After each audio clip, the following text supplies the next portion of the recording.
గెలుపు ఓటములు అనేవి సహజమే.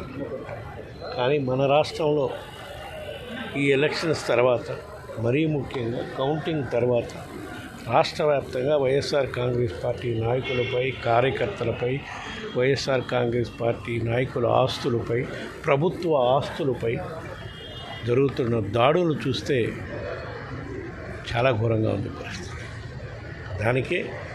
దానిపై చర్యలు తీసుకోవాలని గవర్నర్ గారికి చెప్పాం. పోలింగ్ కౌంటింగ్ అయిపోయిన సాయంకాలం నుంచే స్టార్ట్ అయ్యి నిన్నటి వరకు కూడా దాడులు ఆగట్లేదు. గవర్నర్ గారి దృష్టికి తీసుకెళ్ళి అయినా దాడులు ఆగలేదు.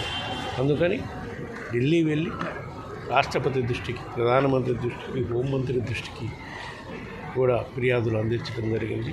నేషనల్ హ్యూమన్ రైట్స్ కమిషన్ కూడా ఫిర్యాదులు అందించడం జరిగింది. సాక్ష్యాలతో సహా ఏ విధంగా ఎక్కడెక్కడ దాడులు జరుగుతున్నాయని కూడా అన్నీ కూడా సమర్పించడం జరుగుతుంది. తప్పకుండా రాబోయే రోజుల్లో వీటన్నిటికీ అరికట్టే విధంగా రాష్ట్ర ప్రభుత్వం చర్యలు తీసుకుంటుందని, లేని పక్షంలో కేంద్ర ప్రభుత్వం అయినా సరే వాళ్ళు కూడా ఇక్కడ ఎన్డీఏ రాష్ట్రంలో ఉండే ఎన్డీఏలో భాగస్వామ్య పార్టీ కాబట్టి వాళ్ళైనా చర్యలు తీసుకుని రాష్ట్రంలో ప్రశాంత వాతావరణం వచ్చే విధంగా కోరుకుంటున్నారు.